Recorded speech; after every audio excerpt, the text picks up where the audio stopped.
Japan and South Korea agreed to resume regular visits between their leaders and take steps to resolve a trade dispute during a highly anticipated summit Thursday, in what Japan's Prime Minister called a big step to rebuilding the two nations' security and economic ties as they try to overcome a century of difficult history.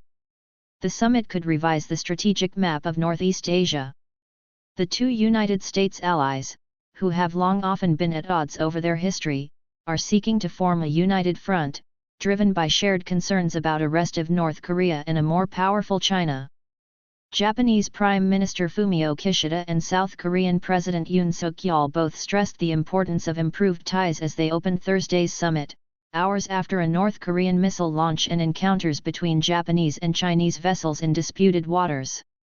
Leaders of South Korea, Japan scheduled to meet next week for summit on strengthening ties. Leaders renew security ties. In his opening remarks, Kishida said that the meeting will mark the resumption of regular visits between the leaders, which have been on hold for more than a decade.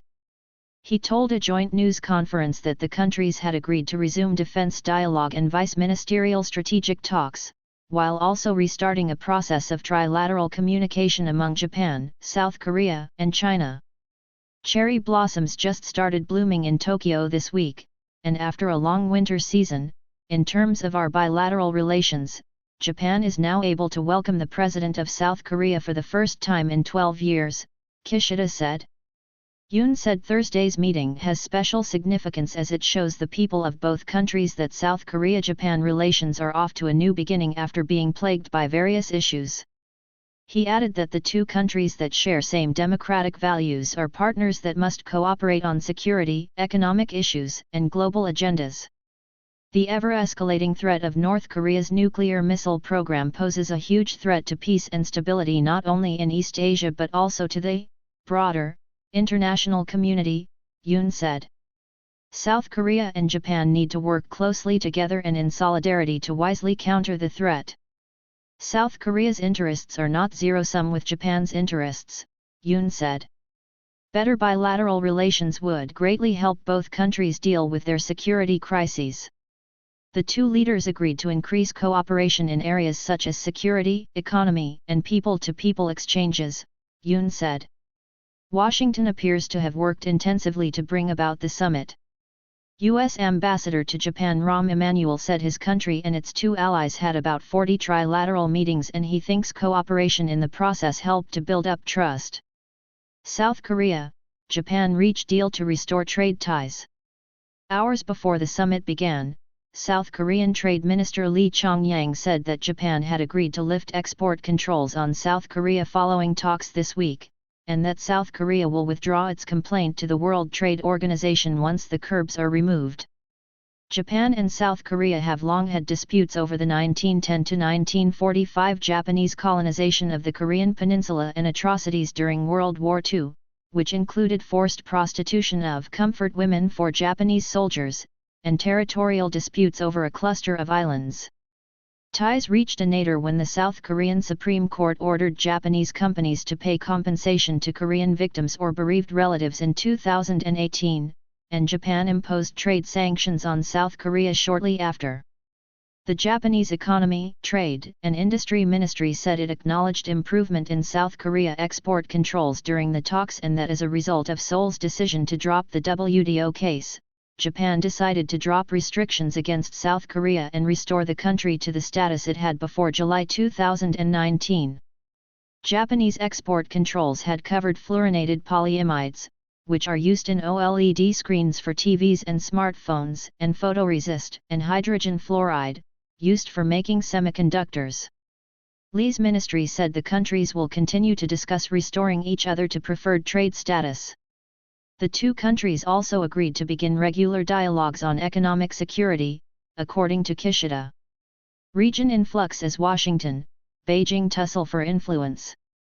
The summit comes as a series of dramatic events underscores what Kishida called a severe security environment.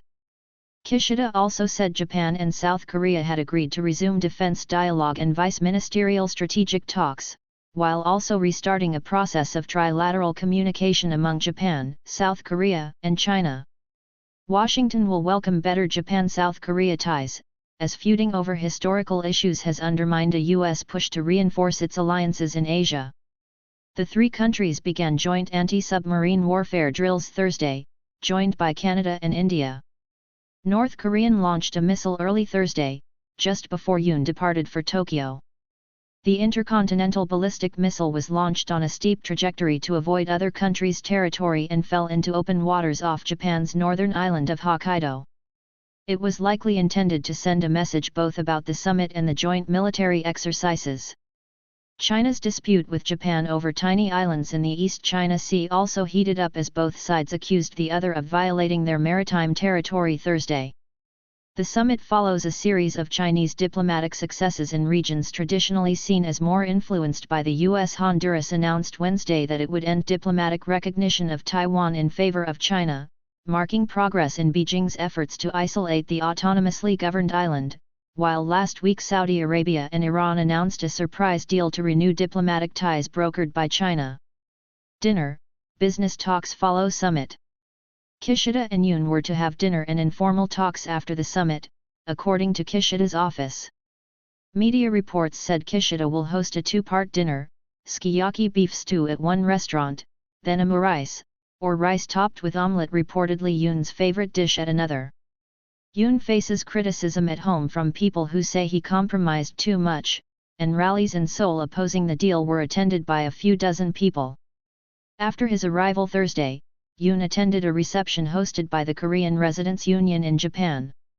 Hundreds of thousands of ethnic Korean residents of Japan, many of them descendants of those forcibly brought there during the war, called for better ties as relations affect their lives. On Thursday, a powerful Japanese business lobby, Keidanren, or the Japan Business Federation, also announced that it and its South Korean counterpart have agreed to each establish private funds for bilateral projects such as youth exchanges. Keidanren said they aim to start with funding worth $752,420. A dozen business leaders traveling with Yoon are to meet their Japanese counterparts on Friday.